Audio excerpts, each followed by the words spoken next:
భారతదేశానికి అమెరికాకు ఒక తేడా ఏంటంటే భారతదేశంలో ఇప్పుడు ముంబైలో వర్షం వచ్చింది, హైదరాబాద్లో వర్షం వస్తుంది, బెంగళూరులో వర్షం వస్తుంది. అక్కడ కార్లు కొట్టుకుపోతాయి, ఆ ఇళ్ళు తేడా వస్తాయి. ఇవన్నీ సహజంగా ప్రకృతి వైపరీత్యం. దాన్ని కంట్రోల్ చేయడానికి తగినటువంటి మెకానిజం లేదు. అలాగే వరదలు ఇట్లా మెట్రో నగరాల్లోనే ఇట్లయితే ఎట్లా అని మనమే రాస్తున్నాం, వీడియోలు తీస్తున్నాం, ఫోటోలు పెడుతున్నాం. ఇవన్నీ తప్పులేదు, ఎందుకంటే బాధపడుతున్నప్పుడు దాని గురించి మాట్లాడాలి, చర్చ జరగాలి. అట్లా చర్చ జరుగుతూ ఉన్నప్పుడు ఆల్టర్నేటివ్ మెజర్స్ ఏమైనా ఉంటాయేమో చూడాలి. మంచి డ్రైనేజ్ వ్యవస్థ, ఆ నీళ్ళని ఇబ్బంది లేకుండా తీసుకెళ్ళడం, అట్లాగే రోడ్ల మీద నిలవకుండా చూడటం, ఇట్లాంటివన్నీ. అయితే అదే అమెరికాలో మన న్యూజెర్సీలో వచ్చినా లేకపోతే న్యూయార్క్లో వచ్చినా ఎక్కడ వరదలు వచ్చినా జస్ట్ బీబీసీలో కానీ వీటిలో చిన్న వార్త కిందకు వస్తుంది.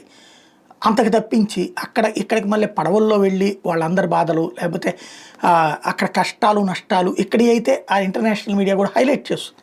అక్కడ మాత్రం లైట్ తీసుకుంటుంది, వార్తల వరకే సూరుకుంటుంది. అక్కడ మన మెదళ్ల మీద విషం ప్రచారాన్ని పడనీయదు. ఆ దేశం గొప్పదే, జస్ట్ ప్రకృతి వైపరీత్యం అన్నట్టు. ఇక్కడ మన పరిపాలన అసమర్థత అన్నటువంటి కోణంలో ప్రొజెక్ట్ చేస్తుంది. అంటే జర్నలిజం నీచత్వానికి దిగజారినటువంటి సందర్భంలో కనబడేటువంటి ఎన్ఆర్ఐలకి ఈ విషయం తెలియాల్సి ఉండాలి. న్యూజెర్సీలో తాజాగా వచ్చినటువంటి వరదలలో అక్కడ వచ్చిన కవరేజ్ చూస్తే నాకు అనిపించిన పాయింట్ అది.